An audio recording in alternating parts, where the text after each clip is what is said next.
Praise the Lord, ஹல்லேலூயா. கர்த்தராகிய இயேசு கிறிஸ்து நாமத்தில் இந்த காலைவேளையில் உங்கள் யாவரையும் வாழ்த்துகிறேன். பிரியமானவர்களே, ஆசீர்வாதம் மன்னா என்ற தேவ வார்த்தை மூலமாக உங்களை சந்திப்பதிலே மகிழ்ச்சி அடைகிறேன். கர்த்தர் எல்லாவற்றையும் அவர் நோக்கி பார்க்கிற தேவன். நம்முடைய ஒவ்வொரு உள்ளத்தையும் பார்க்கிறார், மனுஷன் முகத்தை பார்க்கிறான்.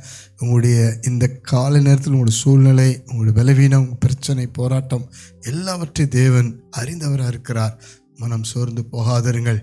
உங்களுக்காக இந்த காலை வேளையில் பேசுகிற வார்த்தையை நீங்கள் விசுவாசியுங்கள். நிச்சயம் அற்புதம் செய்வார். சாட்சியாய் நிச்சயம் உங்களை மாற்றுவார். ஹல்லேலூயா. இந்த காலை வேளையில் கூட உங்களுக்காக பேசுகிற தீர்க்கமான வார்த்தை பார்த்து ஜெபிக்க போகிறோம். லூக்காவின் புஸ்தகம் 7ஆம் அதிகாரம் 10ஆம் வசனத்தை வாசித்து பாருங்கள். அனுப்பப்பட்டவர்கள் வீட்டுக்கு திரும்பி வந்தபோது வியாதியாய் கிடந்த வேலைக்காரன் சுகமடைந்திருக்கிறதை கண்டார்கள். அல்லேலூயா சொல்லாமா? ஹல்லேலூயா. கர்த்தருடைய வார்த்தையை விசுவாசியுங்கள். அதே 1ஆம் வசனம் 2ஆம் வசனத்தில் கப்பர்நகூம் என்ற ஒரு ஊருக்கு ஆண்டவராக இயேசு போகிறார். அங்கு ஜெப ஆலயத்தில் 100க்கு அதிபதி என்ற ஒரு மனுஷனுக்கு பிரியமான ஒரு வேலைக்காரன் அங்கே வியாதியாக இருக்கிறதை ஆண்டவராய் இயேசு கிறிஸ்துவிடத்தில் அந்த செய்தி வருகிறது.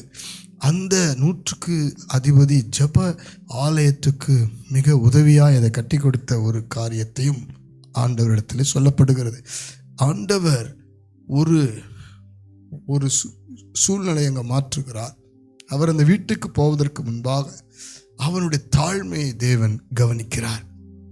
அது மாத்திரமல்ல, அவனுடைய விசுவாசத்தை அவர் கவனிக்கிறார்.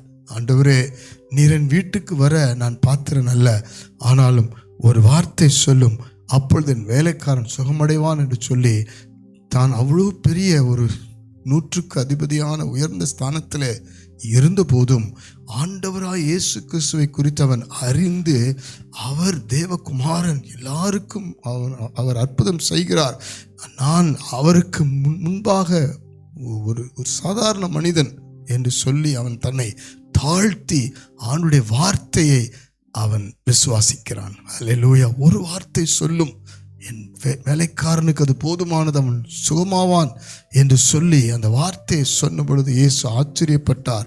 அவன் சொன்னபடியே அவன் சுகமடைந்தான். எனக்கு பிரியமானவர்களே, இன்றைக்கு நாம் காணாமல் விசுவாசிக்கிறவர்கள் பாக்கியவான்கள் என்று வேதம் சொல்லுகிறது. ஆண்டுடைய வார்த்தை ஒருபோது வெறுமே திரும்பார். அந்த வார்த்தைக்குள் ஆவியும் ஜீவனும் உண்டு.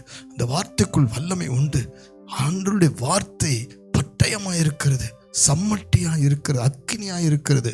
அந்த வார்த்தையை நாம் விசுவாசிக்கும் பொழுது எந்தெந்த விதத்தில் நம்முடைய வாழ்க்கையிலே அது பிரயோஜனப்பட வேண்டுமோ அதை நிச்சயம் தேவன் செய்து முடிப்பார்.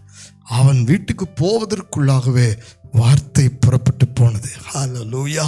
தேவன் இன்றைக்கு உங்களோடு பேசிக்கொண்டிருக்கிறார்.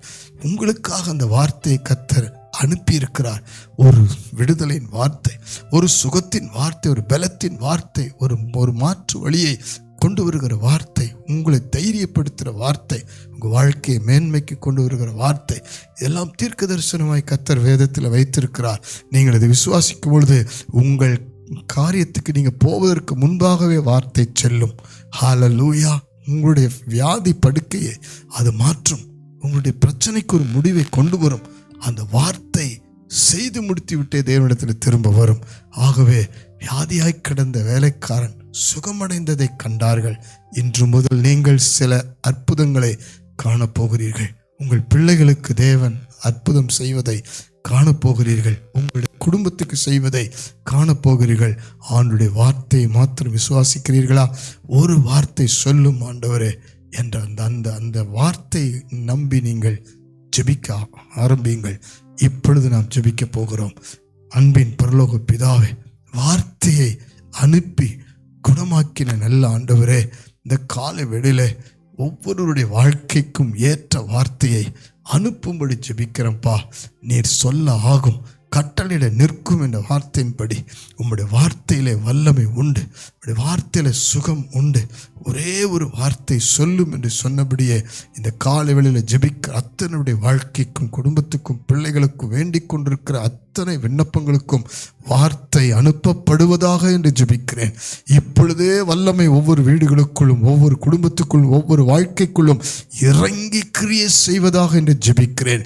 இயேசுவின் நாமத்தினாலே ஒவ்வொருடைய உள்ளங்களை காயம் கட்டுகிற வார்த்தை, தைரியப்படுத்துகிற, திடப்படுத்துகிற, ஆண்டவரே சாட்சியாய் கொண்டு வருகிற வார்த்தை, நம்பிக்கைக்குரிய வார்த்தை, விசுவாசத்துக்குரிய வார்த்தை அனுப்பும்படி ஜெபிக்கிறேன்ப்பா. தீர்க்க தரிசன வார்த்தைகளை அனுப்பும்படி ஜெபிக்கிறேன். நீர் இதுக்கு முன்பாக பேசியிருக்கிற வார்த்தையின் மேல் நம்பிக்கை வரட்டும், விசுவாசம் வரட்டும்.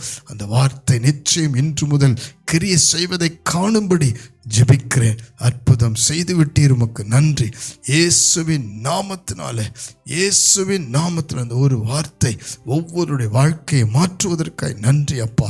ஆறுதல் படுத்தும், தைரியப்படுத்தும், பலப்படுத்தும், கிருபை மறைக்கட்டும். இயேசு கிறிஸ்துவின் நாமத்தில் நாங்கள் இந்த வார்த்தை விசுவாசித்து ஜெபிக்கிறோம் ஜீவனுள்ள நல்ல பிதாவே. ஆமேன், ஆமேன், ஆமேன். God bless you. தேவனுடைய வார்த்தை உங்களுக்கு நிச்சயம் கிரியை செய்வதை காண்பீர்கள்.